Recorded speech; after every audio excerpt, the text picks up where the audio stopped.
Press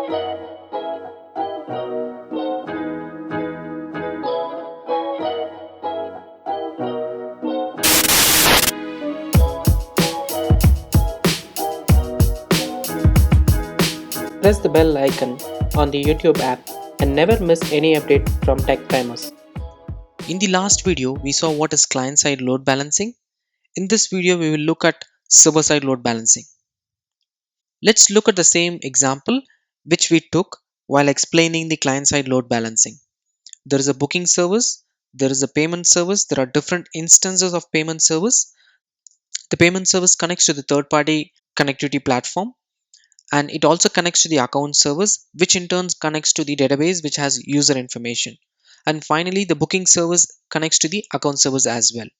Just to brief you about what are load balancers, let's look at what are the different types of load balancers.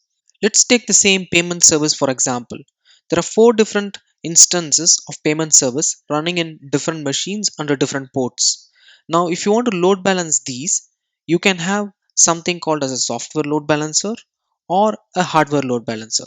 Software load balancers could be a particular piece of software which is deployed in a typical Linux machine, which will route through different instances of these payment service. However, hardware load balancers are where they are dedicated servers which are in the form of racks and high-end processing systems, which will redirect request only to these payment service or any other internal configured services. So the software load balancers are typically a piece of software which is deployed in a Linux machine. Hardware load balancers are typically device hardwares which are dedicated to do traffic routing internally from an external source. The main differentiation is the software load balancers are easy to deploy and then carry around. So you can deploy them inside containers and you can just carry around them together. However, hardware load balancers are dedicated, and these are useful when you have internet facing applications where we need firewall requests to route all our traffic to the internal routers.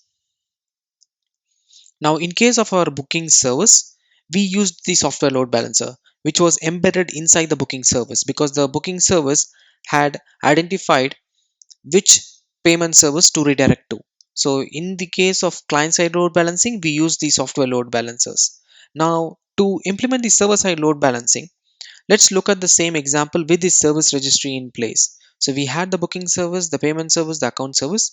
We introduced the service registry, so account service registered with the service registry, same with the payment services. All these payment services registered with the service registry along with the booking service.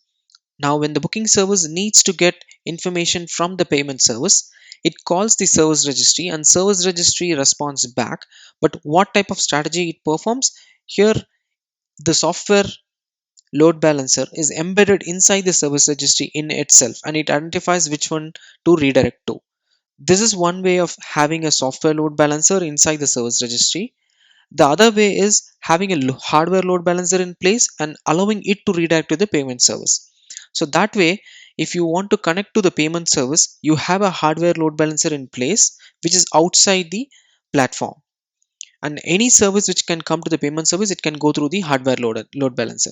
So the previous way of connecting via the software load balancer is called server side load balancing, and using the hardware load balancer, if you still use it, that is also called as server side load balancing. So both these types contribute to the server side load balancing pattern.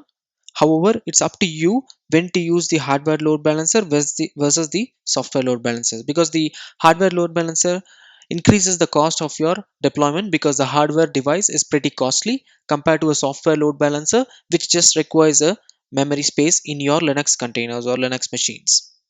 I hope you were able to understand the server-side load balancing, and also I covered the differentiation between the client-side load balancing and the server-side load balancing as a part of this particular video.